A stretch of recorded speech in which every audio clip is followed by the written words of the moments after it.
Buenos días, buenas tardes, buenas noches. Bienvenidos a cada uno de ustedes. Gracias por buscar caminos para que con la acción del Espíritu Santo podamos construir el reino de Dios.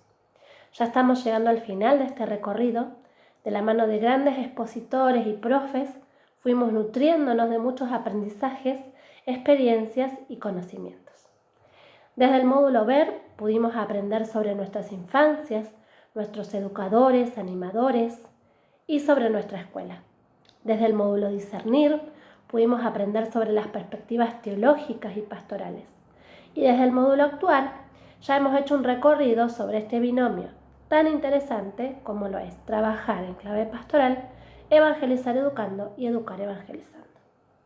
En esta clase en particular, llamada las 3P de la planificación, intentaremos, como lo dice el subtítulo de la diplomatura, ser artesanos alfareros, adentrándonos en un viaje de transformación donde trataremos de dar forma a este barro que se transformará en nuestro proyecto educativo pastoral. La clase tiene 3 ejes. Por un lado, vamos a hablar del contexto y las condiciones de la pastoral educativa. Por otro lado, Jesús, clave de la educación cristiana. Y por otro lado, la planificación propiamente dicha. En primer lugar, se explicita la mirada hacia el contexto actual. La CIEC, Confederación Iberoamericana de Educación Primaria, en su libro Proyecto Educativo Pastoral para la Educación Católica de América, hizo una investigación poniendo a la luz cuáles son las características de esta realidad social latinoamericana de la cual formamos parte. Llegaron a estas conclusiones. Nuestra sociedad está marcada por procesos de fragmentación social, altos niveles de desigualdad, crecimiento de violencia y desintegración familiar, entre otras. Frente a estas demandas, la escuela católica no está pudiendo ofrecer una manera de ver el mundo que cale lo suficientemente hondo y de un modo duradero para que su influencia pueda cambiar y transformar el mundo. Es por esto que es de vital importancia pensar la escuela y sus contenidos como campo de acción pastoral. ¿En qué medida lo escolar puede colaborar en la construcción del reino de Dios y la implantación de la iglesia en las comunidades? Hay ciertas condiciones que son necesarias. 3. Por un lado, tener un grupo de docentes que sean conscientes de su misión para movilizar a todos a una acción planificada. La comunidad siempre es fuente, lugar y meta de la tarea evangelizadora. Necesitamos testigos enamorados, coherentes, capaces de animar a todos. Por otro lado, tiene que haber una acción planificada que, partiendo de un discernimiento participativo sobre la situación presente en tensión con los desafíos del reino de Dios, busque racionalmente responder mediante una acción que promueva la conversión de las personas y los grupos al Evangelio. Finalmente, pero no menos importante porque es lo fundamental, tener en cuenta que Cristo es la clave de la educación cristiana. La escuela es un espacio social público creado para transmitir la cultura. Es un lugar de encuentro fecundo y creativo entre generaciones en torno a los saberes. Saber hacer, saber conocer, saber ser y saber convivir juntos. Una escuela con proyecto de inspiración cristiana es aquella cuyo proyecto se entiende en la persona de Jesucristo, Dios y hombre. Jesús es la clave y la llave que permite la resignificación de los saberes, la reorientación de la acción y la apertura a un horizonte de esperanza trascendente. Por lo tanto, la única tarea que tenemos que lograr es la síntesis entre fe, cultura y vida, desarrollada a través de múltiples procesos pedagógicos y pastorales. Pensar la escuela así es comprenderla como una realidad espiritual en términos de iniciación y pensándola siempre intersectorialmente, intra e interinstitucional, puertas adentro, puertas afuera, tejiendo redes. ¿Cómo asumimos este reto a través de estos procesos? Siempre volviendo al contexto. Al ser la pastoral educativa una pastoral contextualizada, vuelve la mirada a la realidad y dispone acciones que respondan a ella. Dotando de sentido, el mundo cambia vertiginosamente. Por lo tanto, las categorías de sentido y significado también. Frente a esta crisis que ha dejado el cristianismo tradicional relegado, hay que buscar nuevos escenarios que permitan la trascendencia, la conexión con Dios y con el compromiso de aquellos que lo necesitan. Favorecer el diálogo. Ante tanta diversidad de expresión de lo religioso, la tarea sigue siendo abrir las puertas a las exigencias del momento actual. Entre ellas, el respeto a la diversidad de creencias y a las diversas maneras como se expresa en la cultura y en la sociedad. También es muy importante la articulación curricular. Para ello, las acciones deben estar conectadas y articuladas con espacios académicos y pedagógicos. Igualmente, para que la acción pastoral esté fundamentada por otros saberes, es vital vincular la reflexión con las áreas académicas. Proyectos de pastoral. Esta tarea implica la formulación de la misión y visión, el objetivo, fundamentación, perfiles de ingreso, de egreso, programas, inventario de actividades, cronogramas y responsables que al final de la clase lo vamos a ir detallando. La formación permanente. Debe asegurarse la formación y acompañamiento permanente de nuestros profesores, ya que son los primeros evangelizadores de los estudiantes. En cuanto a los jóvenes, a ellos les resulta atractivo el trabajo de la vida interior y del conocimiento de sí mismos. También logran ser sensibles frente a la realidad de sufrimiento de otros y buscan organizarse para promover acciones solidarias de carácter personal y comunitario. Debemos aprovechar entonces estas características propias de los adolescentes para ponerlas en acción al servicio de los demás. En cuanto a los niños y niñas, ellas tienen una gran sensibilidad espiritual. La pregunta por Dios es frecuente. Muchos poseen conocimiento elemental de los valores cristianos, la experiencia de la celebración comunitaria les gusta, son sensibles a los rituales y hacen opción por los sacramentos de iniciación. Entonces debemos estar atentos y aprovechar todas estas características propias de los niños y niñas. En cuanto a las familias, privilegiarlas es privilegiar su formación espiritual y su vinculación con la acción social, solidaria, comunitaria. Es indispensable ayudarles a solidificar su compromiso con la educación de sus hijos y con el camino que requiere la sociedad actual. Las actividades pastorales deben involucrar a todos los miembros de la familia, con el fin de que todos se involucren con la realidad y sean capaces de transformarlas. En cuanto a los docentes y colaboradores, la fuerza está puesta al servicio de la humanidad y la defensa de la vida. Por esta razón debe apostarse por la formación de laicos comprometidos con la reconciliación de sus propias historias de vida y vincularlas con otros. En la lógica de la pastoral que integra y compromete a todos por igual, los colaboradores son responsables de la praxis pastoral, ya sea por acción directa en el liderazgo de actividades o experiencias puntuales o indirecta a través de su testimonio de vida. Con respecto a los equipos de pastoral, es importante garantizar desde los equipos de pastoral la acción colaborativa, conjunta y colegiada. Para ir cerrando la clase, vamos a hablar ahora específicamente de la planificación. En 1979, la Conferencia Episcopal de Puebla marca un antes y un después en la pastoral educativa, ya que propone por primera vez un camino de planificación pastoral para América Latina. Dedica una primera parte a delinear una teoría de planificación pastoral fundamentada en un análisis crítico y discernimiento evangélico sobre la realidad de América Latina, concretada en una metodología participativa que desemboca en opciones prioritarias y planes pastorales como respuesta a los grandes desafíos que se nos plantean. A la hora de elaborar un plan, se tiene que tener en cuenta entonces la intencionalidad, el proceso, la estructura y la utopía.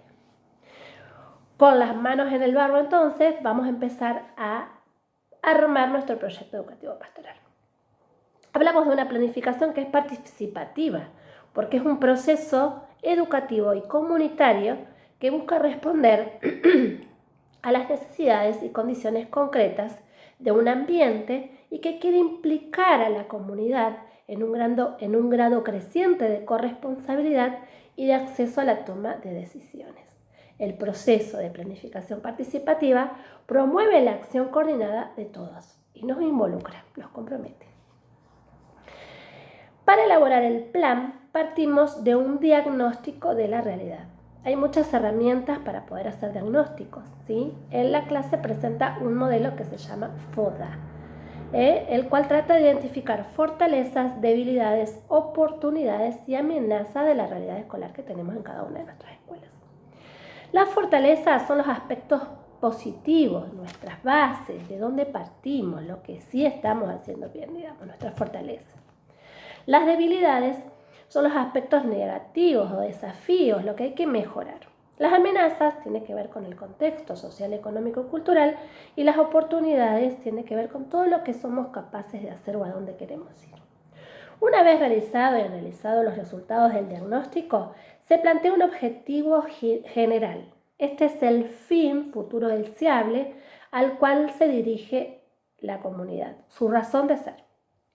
Una vez que explicitemos el objetivo general, vamos a los criterios. Los criterios son orientaciones, señales de referencia o lineamientos generales.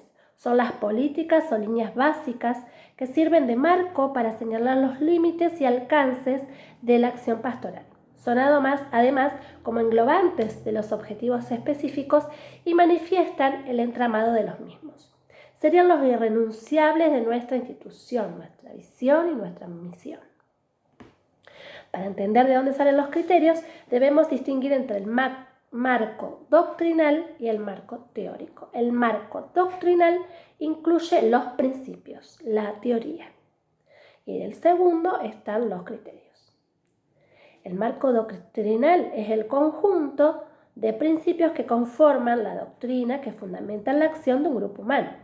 Cuando hablamos de documentos fundadores, nos referimos a aquellos que explican el carisma en su inicio, constituciones, capítulos o documentos diocesanos. El marco teórico tiene 3 características: leer la realidad, discernir los valores y contravalores, el bien y el mal, la gracia y el pecado, la opresión, la liberación a la luz del Evangelio, e iluminar el sentido del futuro. Luego están los objetivos específicos. Se deben interpretar a la luz de la respuesta ordenada y sistemática de la Iglesia a los desafíos que presentan la realidad latinoamericana. Ellos ordenan armónicamente los recursos humanos y técnicos de la Iglesia para el mejor cumplimiento de su misión evangelizadora. Luego están las metas. Las describe así el documento de trabajo. Son los fines intermedios que permiten conseguir los objetivos específicos y que, como punto de referencia, sirven para controlar las actividades. Tienen que ser claras, mensurables, alcanzables y estimulantes. Luego están las líneas de acción. Las líneas de acción se conciben como estrategias de orientación y organización de diferentes actividades relacionadas con un campo de acción, de tal forma que se pueda garantizar la integración, articulación y continuidad de esfuerzos de manera coordinada, coherente y sistemática. En esta parte del proyecto, cada nivel elaborará las acciones que crea conveniente desde su diagnóstico según las características propias de los niños. En la clase en particular di un ejemplo de que cada nivel, por ejemplo, puede verse iluminado sus actividades y demás con las encíclicas episcopales, que aportan ideas muy interesantes para que podamos trabajar de manera interdisciplinaria, transversal con los alumnos según la realidad de cada uno de ellos. Junto a las líneas de acción que elaboremos, teniendo en cuenta cada dimensión pastoral, que después en la clase que sigue la van a poder analizar cuáles son esas dimensiones y la importancia que tiene que las identifiquemos para poder trabajarlas al máximo a cada uno, colocaremos quiénes serán los responsables de cada acción y en qué tiempo se realizará. Sería importante establecer un cronograma donde se expliciten las actividades, los responsables, las reuniones mensuales que se llevarán a cabo desde el equipo para monitorear, acompañar el proyecto y hacer los ajustes convenientes. Y también se puede realizar un organigrama para que quede claro cuál es la función de cada miembro y qué responsabilidad tiene a cargo. Cuando diseñamos un proyecto debemos contemplar necesariamente cuál va a ser el diseño de evaluación del mismo, ¿sí? La evaluación con frecuencia es la gran olvidada de los proyectos y así nos lanzamos a desarrollar ideas que pocas veces evaluamos de forma sistemática. Incluir en nuestro diseño de proyecto cómo vamos a evaluar nos va a facilitar orientar el seguimiento del mismo en su fase de ejecución, determinando qué datos debemos recoger para la evaluación final. También en la clase está detallado cuáles son los indicadores de evaluación que son muy importantes para tener en cuenta. A modo de cierre y en pocas palabras, a lo largo de la clase he tomado información de sacerdotes lasallanos como Santiago Mancini e ignacianos como Jesús Andrés Vela. Bueno, para cerrar, voy a tomar palabras de un salesiano, porque yo también soy salesiana, Luis Timossi, haciendo una analogía con el recorrido que acabamos de hacer, con la parte que tiene que tener nuestro proyecto pastoral. Don Bosco también tuvo 5 pasos para hacer su propio proyecto educativo pastoral y en el año 1842. Miren si no era un visionario, ¿sí? Don Bosco, al crear su proyecto educativo pastoral, inspirado por un sueño que tuvo a los 9 años, una vez recibido de sacerdote en 1842, se encuentra con los muchachos que pueblan la cárcel de la ciudad de Turín. Impactado por esta experiencia, comienza a recorrer las calles de esa ciudad, descubriendo el rostro de tantos chicos explotados por sus patrones y abandonados. Frente a esto, ¿qué hace Don Bosco? ¿Cómo crea su proyecto? 1. Hace una lectura de esa realidad, o sea, el diagnóstico. Empatiza con ellos. Ve sus sufrimientos, ve lo positivo, lo bueno que hay en ellos, que eran jóvenes, robustos, inteligentes. También ve lo negativo, que estaban faltos de alimentación, tanto física como espiritualmente, que estaban ociosos. 2. Reflexiona, busca las causas. No es la pobreza la que los llevó a ese estado, es el abandono, la ausencia del amor debido. Pensó que si encontraran un amigo que se preocupe por ellos, podrían salvarse. Su sistema se llama preventivo, ya que busca prevenir las acciones negativas para los jóvenes. Hoy sería prevenirnos de las adicciones, del suicidio, de la violencia. 3. Es operativo desde su propia historia de privaciones y entendiendo siempre a Dios como un Padre bueno, Juan dio una respuesta concreta a esa juventud pobre, abandonada y en peligro. Gusta de lo que a los jóvenes les gusta, cree en ellos, les da otra oportunidad. Con su genial creación el oratorio será para los jóvenes casa que recibe con cariño, patio para encontrarse con amigos, escuela que prepara para la vida y parroquia para conocer a Jesús. Fue un mediador entre el abandono y el amor de Dios. Comunica, da a conocer su proyecto, acá participativa. Muchos lo tildan de loco, muchas puertas le fueron cerradas, pero nunca renunció a su sueño de salvar almas, con los pies en la tierra, pero la mirada puesta en el cielo. Forma equipos de trabajo con su mamá Margarita como su primer cooperadora. 5. Ora. Se encomienda a María Auxiliadora para emprender su proyecto. Ella lo dotó de medios materiales a través de la divina providencia y de medios espirituales para lograr su sueño, que a través del tiempo se expandió por todo el mundo. Tal es así que en el lecho de su muerte dijo, ella lo ha hecho todo. Y para los jóvenes les dijo el mejor regalo que le podemos decir a nuestros hijos y jóvenes, ¿no? Que uno solo es mi deseo, les dijo, verlos felices en el tiempo y en la eternidad. Entonces, como idea final de esta clase, que nuestro trabajo desde la pastoral apunte a eso, a ver a nuestros niños, niñas y adolescentes felices. Que así sea, que ese barro y que palpamos al iniciar la clase sea para poder transformar la vida de nuestros jóvenes que sean felices. Y que en nuestro cántaro, que estaba un poquito vacío al iniciar esta diplomatura, se haya llenado de contenidos y de saberes y experiencias y sobre todo de amor a Dios. Hasta la próxima y muchas gracias por estar ahí.